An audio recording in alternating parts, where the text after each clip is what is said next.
If you've been here since day one, you know the importance of English in aviation.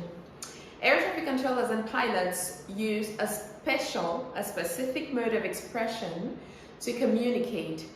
This mode of expression is called phraseology, and they communicate mostly in English. Of course, they can use other languages, but under specific conditions. For example, I can communicate in French with a pilot if and only if the aircraft is the only one on the frequency and there's absolutely no other pilot monitoring the frequency.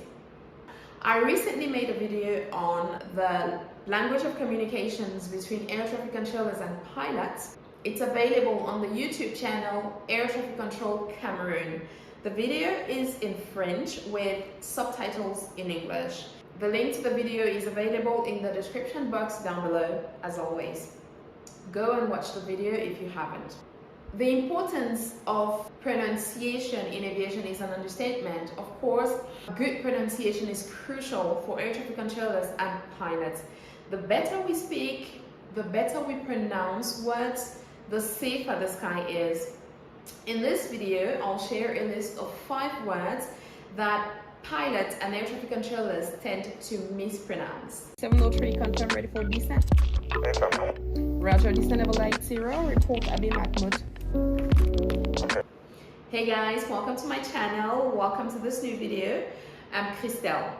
So I told you already, I am going to share a list of words that air traffic controllers and pilots tend to mispronounce. So the very first word is this. How would you pronounce this word? I've heard some people pronounce it fuel, but the right pronunciation is fuel. Fuel is a substance which is used to provide heat or power, usually by being burnt. In aviation, fuel is petroleum based and it's used to power aircraft. This word is used quite a lot in our field of expertise, and there are other words or other expressions that derive from the word fuel. For example, the word refueling, which is an operation that consists of providing aircraft with additional fuel. There's also the expression fuel leakage, which is when fuel leaks from the aircraft. So I hope from now on, if you were pronouncing the word fuel, you'll stop and start pronouncing it fuel. Word number 2 is this. Endurance. I've heard people pronounce this in so many ways. I hear people say endurance. The right pronunciation for this word is endurance. This is one that is difficult to pronounce, especially for French-speaking pilots or air traffic controllers. The spelling is similar to that in French, for example, so French-speaking people tend to mispronounce it. They pronounce it as if they were speaking French. In French, it's called endurance. So people pronounce it endurance as if they were speaking French instead of endurance. They don't stress the right syllable. The stress is on the second syllable, endurance. I have pronounced this word wrongly so many times that before I started actually pronouncing it right, it had got stuck in my head. And correcting that mistake took me a while. It took so much practice. The good thing is that I get to use it absolutely every day that I work. Personally, I feel like in normal conversations, well, it'd be okay, whether you say endurance, but in aviation, we want to do our absolute best to make the sky as safe as possible. So endurance is the maximum length of time that an aircraft can stay in the air with one load of fuel. For example, if I say Ethiopian 390, report endurance for a flight from Yaoundé Nsimalen to Addis Ababa, which lasts 5 hours. If the pilot tells me that the endurance is 3 hours, there is a problem. They have to refuel again before they take off. Because if not, they'll be short of fuel in the air. Since there's no way to refuel the aircraft, in the air for the moment, while they just have to refuel the aircraft on the ground before they take off. The third word is this one. I've heard people pronounce it departure. The right pronunciation for this word is departure. A departure is simply an outgoing flight. It's a flight which is taking off from here to its destination.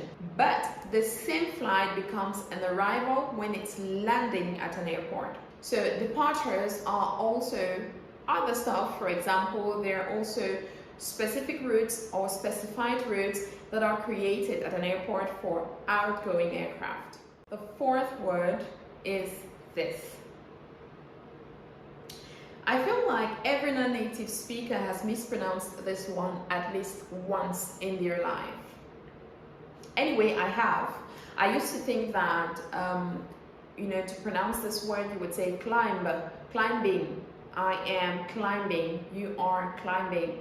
But it's wrong. This word is pronounced climb. Pronunciation is tricky, right? I usually don't agree with people who think or who say that English is difficult. But I have to admit, pronunciation is tricky. How do you even start explaining to someone why there is a B in a word, but you don't pronounce it? What is it doing there? Why isn't the spelling just C-L-I-M? Anyway, the word is pronounced climb. So to climb means to go up. Usually you have to take off. No, not usually. You have to take off. An aircraft climbs to its cruising level and stabilizes. Now, during this process, we oftentimes have to ask the aircraft or the crew to report their position, and they'll tell us, for example, that they're crossing a certain level, climbing, to indicate that they're going up. For example, if I say Camerco 233 report level passing, sometimes I'll hear 233 passing level 245 climbing, but it's not climbing, it's 233 passing level 245 climbing. Did you get that? Word number 5 and the last is data. So would you have pronounced this data or data? I've heard data and I've heard data so many times. So actually, while I was preparing this video, I thought data was wrong, okay? But while researching the right pronunciation, of course I do research because I want to be reliable. So while researching the right pronunciation of this word, I realized it's also pronounced data, mostly by Americans. So in American English, data or data is fine. British say data. So you can check the phonetic transcription of the word. In the dictionary, you'll see that it can be pronounced data or data. You choose whichever one you like. I prefer to speak British for consistency because I coach people now. So I try to stick to British English, which is why I prefer data. So in aviation, data collocates with words like takeoff. So most of the time you'll hear pilots on ground call the tower and request takeoff data. This is simply a set of elements that they need to prepare their flight. They need that before they take off. And usually they'll just say, for example, tower, this is Ethiopian 3905, request takeoff data. Other people say airport numbers or departure information.